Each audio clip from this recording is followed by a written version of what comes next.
In a world where thousands of Nazi criminals disappeared into the indifference of time, a Jewish couple became hunters, investigators, and activists. They were willing to challenge governments and dictatorships to pull from silence those who had taken part in the machinery of the Holocaust. Between bomb attacks and prison cells, they helped bring to justice figures such as Klaus Barbie, Kurt Lischka, Alois Brunner, Paul Touvier, and Maurice Papon. This is the story of Serge and Beta Klarsfeld, of a love that became a lifelong fight for the memory of millions.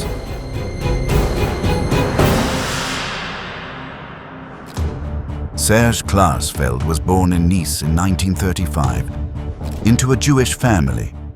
His childhood was shaped by the Nazi occupation and by a loss that would define his life. His father, Arno, was deported and murdered in Auschwitz.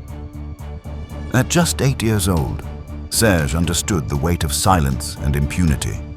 From that moment on, he knew the guilty could not be allowed to go free.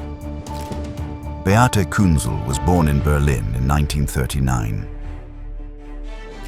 She grew up among ruins in a country eager to rebuild without accountability. She was not the daughter of direct victims, yet she chose to assume responsibility for coming from the side of the perpetrators. They met in Paris in 1960. What began as a love story soon became an alliance. Serge brought memory and archives. Beate brought audacity and action. Their moment of visibility came in 1968. At a Christian Democratic Union Congress in Berlin, Beate slapped Chancellor Kurt Kiesinger, a former member of the Nazi Party. Cameras captured the gesture. For some, it was a scandal. For others, it was an awakening. From that point on, the Klarsfelds became the face of a cause: the Nazi hunters. During this time, the German state networks and legal apparatuses are still riddled with people who are not that interested in hunting Nazis, either because they themselves have something about their own past to hide, or they know someone.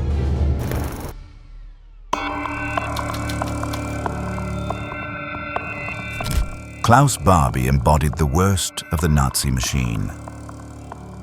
As head of the Gestapo in Lyon, he was responsible for torture, deportations, and the mass murder of Jews and members of the resistance. Among his most notorious crimes was the capture and torture of Jean Moulin, the hero of the French resistance. After the war, Barbie escaped with the help of clandestine networks and found refuge in Bolivia under the name Klaus Altmann. There, he lived for decades as a respectable businessman, protected by military governments that valued his experience in counterinsurgency. In the 1970s, the Klarsfelds began tracking down Nazi criminals who had fled to South America. Remember what he said about the Germans in South America? Mm-hmm. Some good, some bad, some very bad. Uh-huh. What if Barbie went to South America? Huh? This is Barbie. This could be Barbie. In 1971, they confirmed that Altmann was, in fact, Klaus Barbie. Documents, photographs, and testimonies tied him directly to his Nazi past. They quickly launched a public campaign that put pressure on the Bolivian regime. Still, capturing him was anything but easy. Beate traveled to Bolivia in 1972 to denounce him and was briefly arrested, a clear sign of the protection surrounding the Butcher of Lyon. For a decade, the Barbie case became a constant tug of war between the Klarsfelds and Bolivian authorities. France had sentenced him in absentia in 1952, but extradition was repeatedly blocked. Only in the early 1980s, after the fall of Bolivia's military regime and the return of democracy, did international pressure finally break the wall of impunity. In 1983, Klaus Barbie was expelled from Bolivia and handed over to France. ¿Y volvería usted a vivir? ¿Volvería hacer lo mismo. Mira, nunca se puede hacer lo mismo en la vida, porque la vida en cualquier forma, si se repetiría, sería otra. La vida produce muchas casualidades, muchos errores. ¿Usted cometió algunos errores? ¿Usted no ha cometido errores en su vida? The trial took place in 1987 in Lyon, the very city where he had spread terror. He was convicted of crimes against humanity. His attitude did not change. There was absolutely no remorse for what he had done. And never a sign of regret, never a word of regret, and no word of the victims, you know. On July 4th, 1987, 16 years after the Klarsfelds began their hunt, Barbie is found guilty. The former Gestapo chief showed no emotion as a sentence of life imprisonment was passed. The courtroom was filled with survivors, many of them mobilized thanks to the Klarsfelds' work. For them, Barbie was no longer an untouchable ghost. He was a defeated criminal, brought down by the persistence of a couple who refused to forget, and he would not be the last.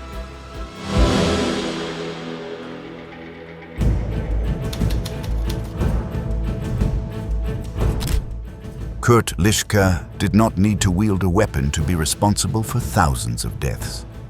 As head of the Gestapo in Paris, he was the administrative cog who coordinated the deportation of more than 70,000 French Jews to Auschwitz. He did not shout or torture personally.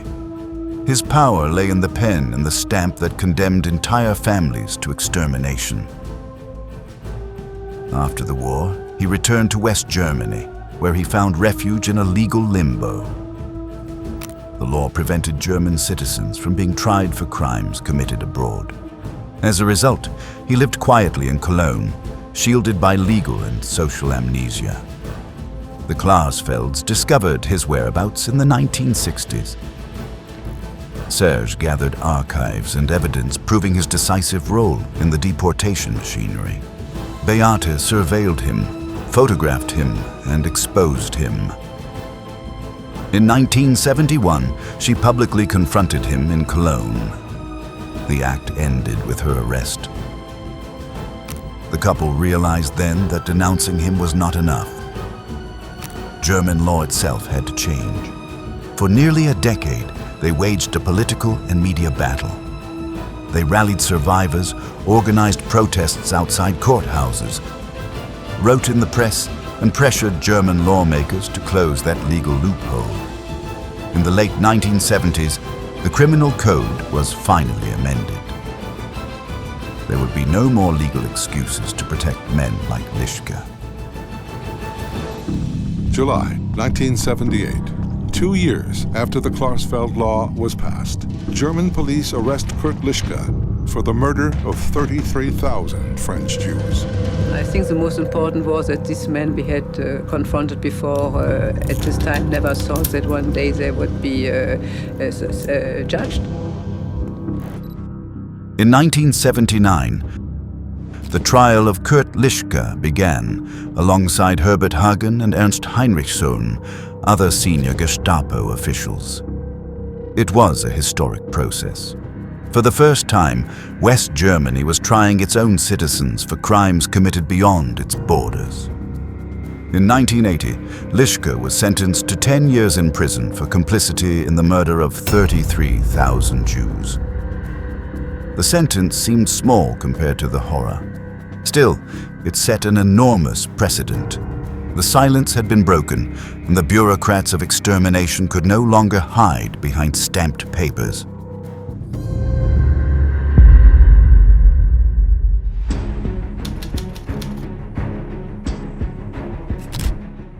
If Adolf Eichmann was the logistical architect of the final solution, Alois Brunner was his most devoted disciple. Directly responsible for the deportation of more than 100,000 Jews from Austria, France, Greece, and Slovakia. He was one of the most wanted Nazi criminals in the world. After the war, he fled with the help of clandestine networks and eventually found refuge in Syria under the name Georg Fischer. There, he lived for decades under the protection of the regime of Hafez al-Assad, which used him as an advisor on security and intelligence. The Klarsfelds spent years tracking him down. Through survivor testimonies, intelligence files, and contacts with journalists and diplomats, they confirmed his presence in Damascus. In France, the Klarsfelds, who actively fought against the immunity of former Nazi criminals, tackled Brunner's file. I decided to go to Syria. The police stopped me because I didn't have a visa. But I handed over the Brunner file and demanded that they let me enter. Well, it was really to expose the problem, to demonstrate that Brunner was in Syria and that he must be pursued. From the 1970s onward, Serge and Bite publicly denounced that one of Europe's greatest Nazi criminals was living in impunity in the Middle East. They demanded that European governments, the Council of Europe, and the United Nations pressure Syria to extradite him. But geopolitics outweighed justice. Syria protected him, and the West was unwilling to risk diplomatic relations for an aging Nazi. This type of pursuit, more or less diplomatic, compelled the Syrian government to conceal Brunner. Because the appearance of Brunner would have revealed a rather large lie on the part of the Syrian authorities. Brunner was targeted by at least 2 letter bomb attacks attributed to the Mossad in 1961 and 1980. In the second attack, he lost an eye and several fingers. He survived and continued living in Damascus. He had lost an eye, he had lost the fingers on one hand. He was going to pieces, bit by bit. He really had a pathetic end. So, in fact, he was punished. He would have been much better in a German or French prison than hidden in a cell at the bottom of a building in Damascus. Although the Klarsfelds did not take part in those attempts, they used the information to reinforce international pressure and keep the denunciation alive.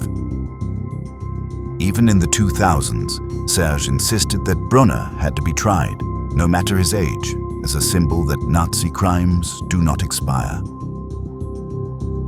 France sentenced him in absentia to life imprisonment in 2001. In 2014, intelligence reports revealed that Brunner had died in Damascus in 2010. He died in hiding, without ever facing a courtroom. But thanks to the Klarsfelds, his name never dissolved into silence.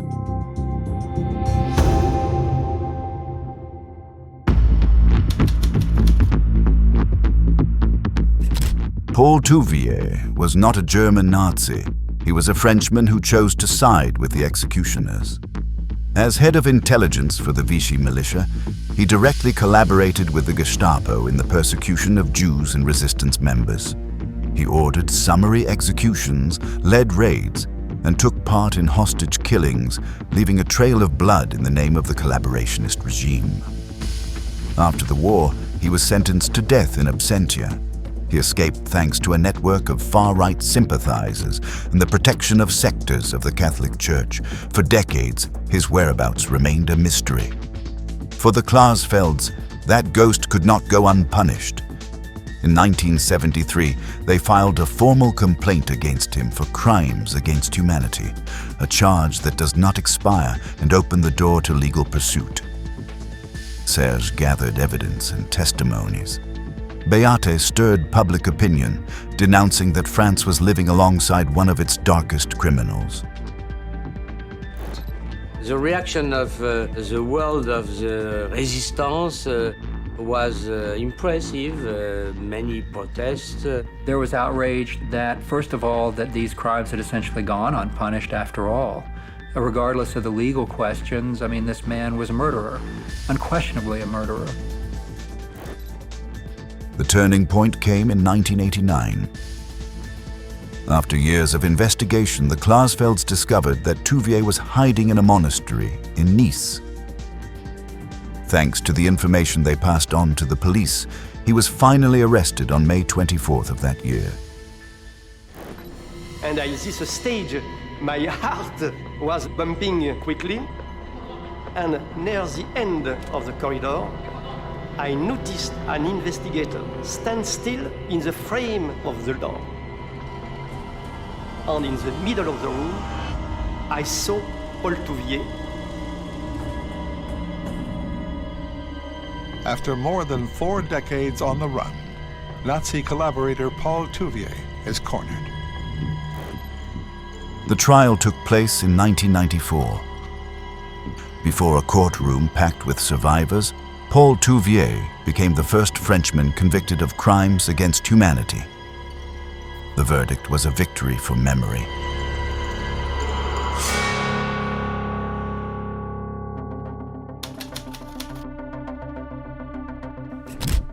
René Bousquet was neither a low-ranking soldier nor a minor bureaucrat.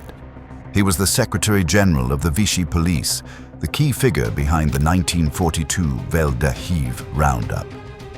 During that operation, more than 13,000 Jews were arrested and sent to their deaths. After the war, he received only minor sanctions. He quickly regained his status and returned to France's political and business elite.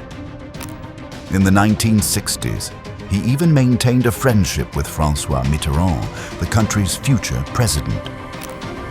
For the Klarsfelds, the Bousquet case symbolized impunity in its most insulting form. A man responsible for horrific crimes had become a respected figure. From the 1960s onward, Serge and Beate reviewed archives, official records, and testimonies that proved his decisive role in the deportation of Jews, including children. En 1982, j'accède aux archives du ministère de la Justice et aux archives du procès, de l'instruction du procès Bousquet. Et je trouve beaucoup de documents sur la question juive, et je me rends compte qu'un document essentiel n'a pas été produit au cours de cette instruction, et que ce document exprime le rôle décisif qu'a eu Bousquet dans la question juive du côté français. They did not limit themselves to research. They publicly exposed him for what he was, a criminal who had successfully reinvented himself within high society. For years, the Klarsfelds pushed for the French justice system to reopen the case.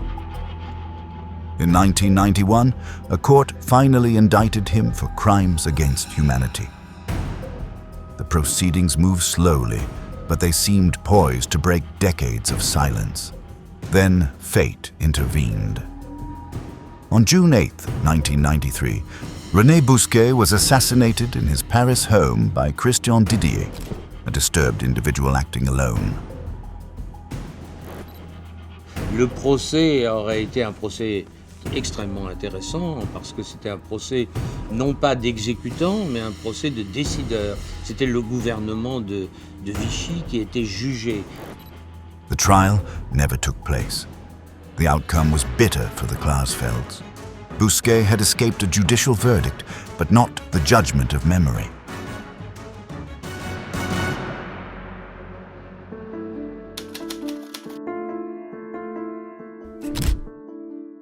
Maurice Papon represented the most disturbing face of collaboration, the efficient bureaucrat who made the deportation machine run. As Secretary General of the Gironde Prefecture between 1942 and 1944, he signed orders that sent more than 1,500 Jews to Drancy and ultimately to Auschwitz. What made his case even more unsettling was what followed. After the war, Papon not only evaded responsibility, he built a brilliant political and administrative career. He became Paris police prefect in the 1960s, budget minister in the 1970s, and a respected member of France's highest circles of power. His life seemed like a triumph of forgetting, a symbol of how France chose to move forward while burying its darkest past. But the Klarsfelds never allowed that silence to turn into absolution.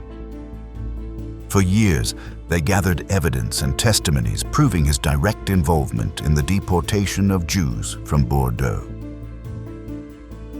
It was not easy.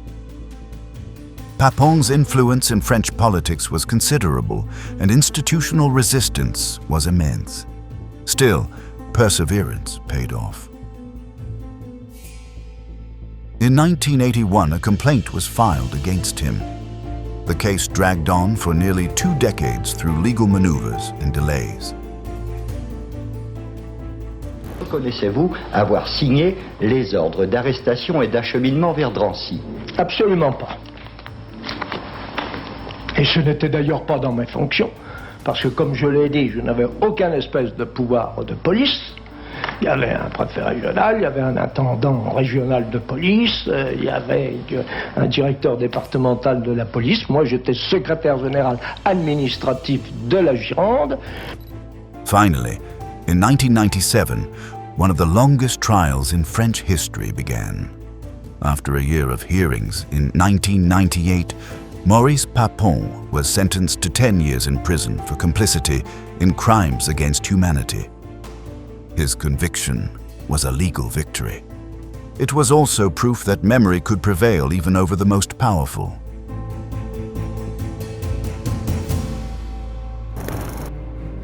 The crusade of Serge and Beate Klarsfeld was not only about hunting down Nazi criminals. It was a battle for memory. With the patience of investigators and the audacity of activists, they forced France and Europe to confront executioners who had lived for decades in the shadows or under the protection of power. Their legal victories proved that crimes against humanity do not expire, and that silence can never be an excuse for indifference.